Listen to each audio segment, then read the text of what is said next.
Today on DC News Now, air travel continues to set records. The last day and a half, I've been rescheduling flights as passengers deal with the post-holiday rush. Grab your umbrellas for the end of 2024. Showers and a warm-up headed our way this weekend. And who wants to be a billionaire? The big prize still up for grabs in tonight's Mega Millions drawing. Commanders on the hunt for the playoffs. Our nation's capital has a football team that everybody can be proud of. How players are feeling as fan energy stays high. Plus, a Maryland farm not kidding around. Animals pitching in to help you get rid of your Christmas tree. You're watching the station covering all of the DMV. This is DC News Now. Hey there, good afternoon. Thank you for joining us for the news at noon. I'm Tosin Fakile. We're going to start off our newscast checking in with meteorologist Damon Matson for the latest check on the forecast. Damon, it's so good to be with you here today. It's also good to see the sun. It is, Tosin. Happy Friday, by the way. Happy Friday. Trying to wrap up the week here on a good note with that sun breaking out, but it is only breaking out for some of us yet again. These clouds have still remained stubborn in parts of the region, and even those that are seeing that sun, it's filtered through some other high clouds. Check it out. We do have that most dense cloud cover right now hanging on for the most part across the eastern panhandle of West Virginia back into western Maryland here. See this swath of gray from Kaiser and Cumberland back over through Martinsburg, Hagerstown, even over into Frederick, Loudoun counties. It is still fairly cloudy, but yes, we do have that sun trying to break out through DC along the I-95 corridor, but you're not going to see a completely blue sky as it is again being filtered through some additional high clouds. And we're going to not see a totally clear sky the rest of the day because our next rainmaker is on its way. Here it is, that storm system churning up through the center of the country. There's a line of rainfall moving along with that off to the north and east, and that is the rain that will arrive here later on tonight. But we will be able to go about the rest of our Friday with no worries of grabbing the umbrella. It will stay dry until the 8 o'clock hour. Then those showers will start to move on in. So we'll talk more about that soggy weather, how long it will last this weekend, coming up in a full look at your forecast here in just a bit. Your patience. I did not know that. I expected it not to be that busy today, that everybody's already where they're going to be and they're staying for a little bit. It's pretty frustrating. Yeah, passengers at DCA talking about dealing with the travel rush this week, and that's probably because more people are on the move this holiday. AAA expecting an additional 3 million travelers this holiday compared to last holiday. Today and Monday will be one of the busiest days to travel this year. According to AAA, more than 119 million people are traveling at least 50 miles this week until the new year. TSA expecting to screen 40 million passengers from now through January 2nd. With so many more people flying, it's important to stay on top of your departure times. Now remember, this is the first holiday season where airlines are required to give an automatic refund for any significant delays. All right, 12:03, Maryland's Attorney General investigating an in-custody death involving police in Montgomery County. This happened on Christmas Eve in Gaithersburg. Investigators say police a disturbance call on North Summit Avenue. Officers found a man lying on the ground in front of an apartment building covered in blood, conscious, and acting erratically, they say. They provided life-saving measures until he was taken to the hospital. That is according to officials. Police say the man died yesterday. The investigation has been handed over to Maryland's Attorney General Independent Investigations Division, which is standard. And we have new details out of Prince George's County. Police there are investigating a deadly shooting in Oxon Hill. It happened on Oxon Hill Road just after midnight. Police say when they arrived, they found a man with gunshot wounds. The man was rushed to the hospital where he later died. Police are asking anyone with information on the shooting or a suspect to contact them.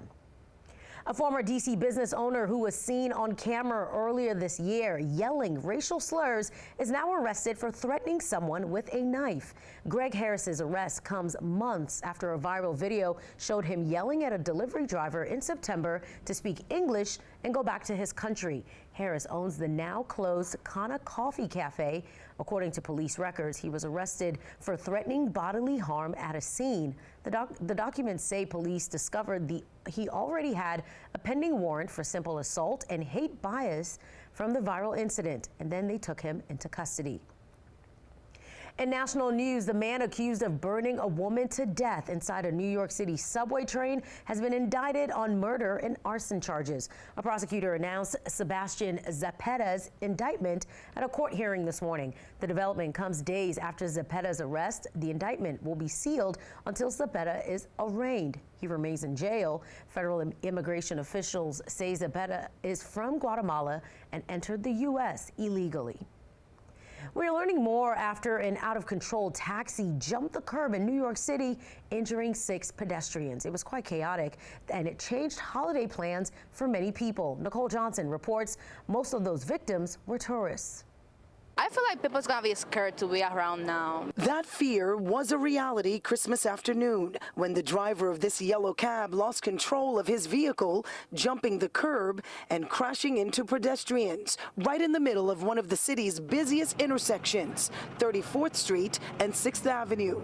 In all, 6 people were hit and 3 were seriously injured, including a 41-year-old mother and her 9-year-old son, both visiting the city from Australia.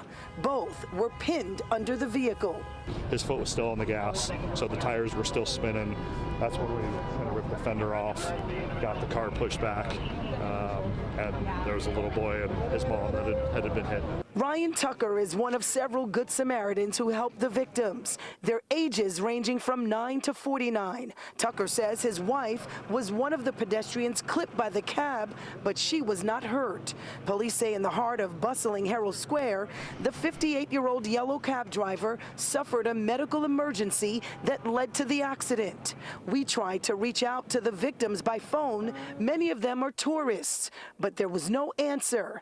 After hearing about what happened, nothing criminal, but very concerning to some pedestrians walking around. You don't know what's around. You got to watch it 12 from time to time, even though it's not a good thing to look back, but you got to give a peripheral, watch your surroundings in New York. I've been living in New York for 25 years, so I know anything can happen, so you just got to watch where you're going, straight up. As for the victims involved, all of them are expected to be okay. All right, that was Nicole Johnson reporting. A heads up for voters in Loudoun County back here at home. Today is the last day to request a ballot for the January 7th special election. The races could determine the balance of power in Virginia's state legislature.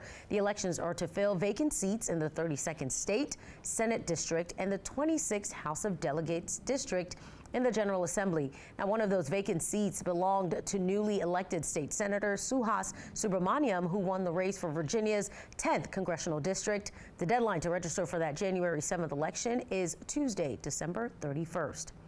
A Virginia man pleads guilty to running an illegal assisted living facility offering dementia care. The facility was on a farm in Orange County. Investigators say it did not have proper licensing and didn't meet standards of care. The operator is now facing charges of abuse and neglect of vulnerable adults. The sheriff in this case now reminding people, saying, quote, when considering care for a loved one who requires specialized 24/7 assistance, always ensure the facility or home is properly licensed and meets state regulations. And we have an update that could bring relief to many. Fewer people now saying they're seeing drones in the sky, but there are still questions about what the mysterious sightings along the East Coast. One of the biggest questions, why don't police just shoot them down or jam their controls? Intelligence analyst and YouTuber Ryan Macbeth says it's not that simple.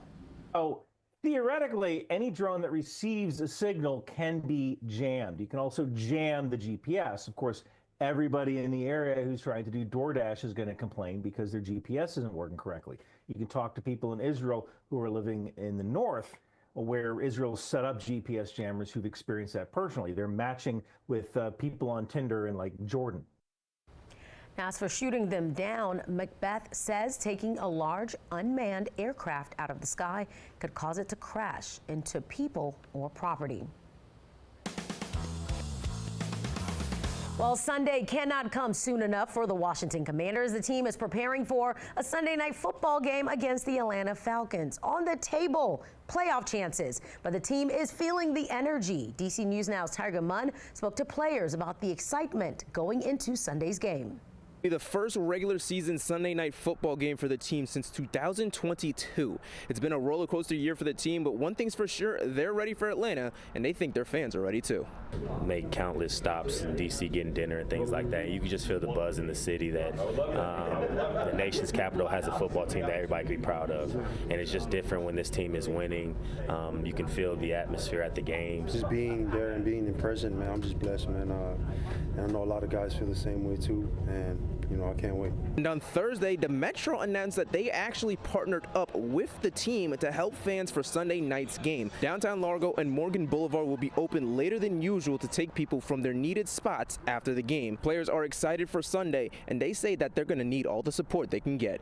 They feed off us, so when they come out and like defensive wise, when they come out and just make a whole bunch of noise, it makes the offense just mess up their cadence and all that stuff. So it's good for us.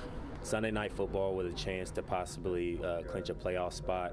That's everything that needs to be said. So we're going to need them to be extremely loud. All right, we have faith in Jaden Daniels and the entire team. And as Tiger mentioned, WMATA is teaming up with the Commanders to provide extended service for Sunday's game. They say fans who arrive at Morgan Boulevard in downtown Largo by the last train times will be accommodated. The last trains are being held at transfer stations to allow people make connections to Metro's 98 stations. Remember, it's a little over a 20-minute walk from Northwest Stadium and Morgan Boulevard Station and downtown Largo stations. Another reminder, construction on the blue, orange, and silver lines impacting some stations until the 30th.